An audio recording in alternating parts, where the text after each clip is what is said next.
Good morning India. चलिए जानते हैं आज की देश और दुनिया की 25 बड़ी खबरों को सिर्फ 5 मिनट में। अभी तक आपने इस वीडियो को लाइक और चैनल को सब्सक्राइब नहीं किया है तो कर दीजिए। डोनाल्ड ट्रंप ने साउथ कैरोलिना रिपब्लिकन प्राइमरी में निक्की हेली को चटाई धूल, हासिल की लगातार चौथी जीत। पीएम मोदी ने गहरे समुद्र में लगाई डुबकी और भगवान कृष्ण के जलमग्न द्वारका में की प्रार्थना। इस दौरान पीएम भगवा कुर्ता, सिर पर नेवी टोपी, समुद्र के भीतर ध्यान मुद्रा में बैठे आए नजर। प्रधानमंत्री नरेंद्र मोदी ने ओखा मुख्य भूमि और बेट द्वारका को जोड़ने वाले लगभग 2.32 किलोमीटर देश के सबसे लंबे केबल आधारित पुल सूरदर्शन सेतु का किया उद्घाटन। 19 साल के लड़के ने दी सीएम एकनाथ शिंदे और उनके बेटे को मारने की धमकी। मुंबई क्राइम ब्रांच की यूनिट 9 ने पुणे से किया गिरफ्तार। प्रधानमंत्री नरेंद्र मोदी ने राजकोट में रोड शो के बाद लोगों का किया अभिवादन। यहां उन्होंने कई विकास परियोजनाओं का किया उद्घाटन, लोकार्पण एवं शिलान्यास। पीएम मोदी ने मन की बात के 110वें एपिसोड में ड्रोन दीदी से लेकर गुमनाम नायकों तक किया जिक्र। इस दौरान उन्होंने पहली बार के मतदाता से अधिक संख्या में मतदान करने का किया आग्रह। 18 साल का होने के बाद युवाओं के पास 18वीं लोकसभा के लिए सदस्य चुनने का है मौका। मराठा आरक्षण को लेकर आंदोलन कर रहे मनोज जरांगे के आरोप पर सीएम एकनाथ शिंदे ने कहा कि जरांगे की भाषा राजनीतिक लग रही है, उनकी मांगे बदलती जा रही है। ऐसा लग रहा है जैसे कोई उनको शब्द लिखकर दे रहा है। उनका यूं आरोप लगाना महाराष्ट्र की संस्कृति नहीं है। भारतीय चुनाव आयोग ने सोशल मीडिया पर वायरल हो रहे फेक इलेक्शन शेड्यूल पर दिया स्पष्टीकरण। कहा कि इलेक्शन शेड्यूल की घोषणा प्रेस कॉन्फ्रेंस के जरिए दी जाती है, न कि टेक्स्ट और व्हाट्सएप मैसेज से। हीरानंदानी ग्रुप के प्रमोटर्स निरंजन हीरानंदानी और बेटे दर्शन को प्रवर्तन निदेशालय ने विदेशी मुद्रा उल्लंघन मामले में पूछताछ के लिए भेजा समन। फेमा उल्लंघन का है आरोप। मन की बात के 110वें संस्करण में पीएम मोदी ने कहा, कुछ दिनों बाद 8 मार्च को हम महिला दिवस मनाएंगे। यह विशेष दिन देश की विकास यात्रा में नारी शक्ति के योगदान को सलाम करने का अवसर है। महान कवि भारतीयार जी ने कहा कि दुनिया तभी समृद्ध होगी जब महिलाओं को समान अवसर मिलेंगे। केंद्र सरकार ने राष्ट्रीय शिक्षा नीति 2020 के तहत सभी राज्यों को जारी किए निर्देश। कहा, कक्षा 1 में दाखिले के लिए कम से कम 6 वर्ष होनी चाहिए बच्चे की उम्र। मुकेश अंबानी ने की बड़ी डील, रिलायंस और वाल्ट डिज्नी स्टार के मीडिया कारोबार को होगा मर्जर। टाटा प्ले को भी खरीदने की है तैयारी। पीएम मोदी ने कहा, आजादी के 50 वर्षों तक देश में सिर्फ एक एम्स था और वो भी दिल्ली में। आजादी के 7 दशकों में सिर्फ 7 एम्स को मंजूरी दी गई है, लेकिन वे भी कभी पूरे नहीं बन पाए। आज बीते 10 दिनों में 7 नए एम्स का हुआ शिलान्यास और लोकार्पण। सीएम भजनलाल शर्मा ने कहा, सोनिया गांधी को बेटे राहुल और अशोक गहलोत को वैभव गहलोत की चिंता है। उनको जनता से कोई मतलब नहीं है। कांग्रेस में परिवारवाद है जो किसी दिन कांग्रेस को ले डूबेगा। भाजपा का कुनबा लगातार बढ़ रहा है। भाजपा कार्यकर्ताओं की पार्टी है। इसमें बूथ से लेकर मंडल और प्रदेश तक कार्यकर्ताओं को महत्व दिया जाता है।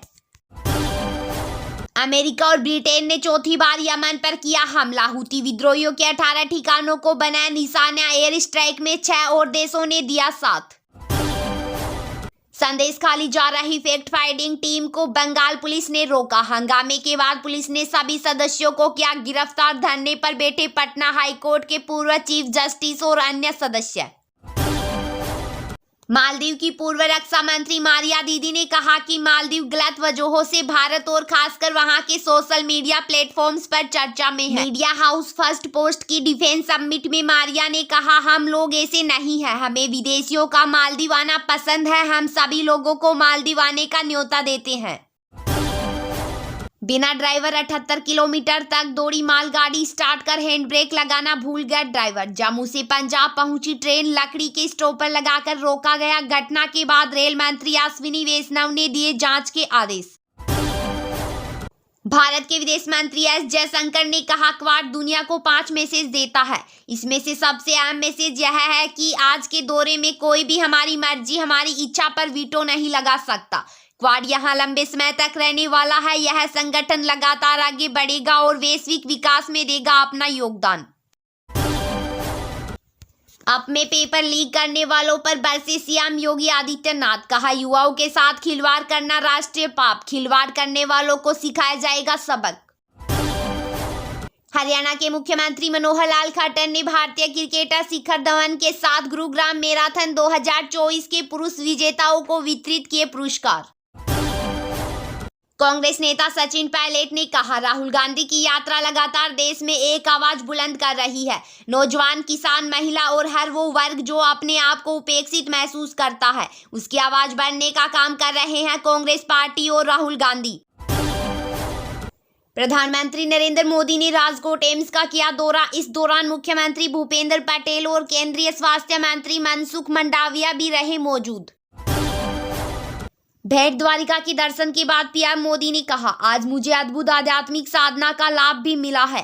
प्राचीन द्वारका, जिसके बारे में कहते हैं कि उसे खुद भगवान श्री कृष्ण ने बसाया था, आज वो समंदर में डूब गई है और आज मेरा सौभाग्य था कि समंदर के भीतर जाकर मुझे उस समुद्र में डूब चुकी द्वारका का दर्शन करने और अवशेषों को स्पर्श करके जीवन को धन्य बनाने का और पूजा करने का सौभाग्य मिला है। श्रीलंका नौसेना द्वारा मछुआरों की लगातार गिरफ्तारी तथा उनकी नौकाओं को जब्त करने और श्रीलंका अदालत द्वारा मछुआरों को दी गई अधिकतम सजा के खिलाफ रामेश्वर के मछुआरों ने की भूख हड़ताल।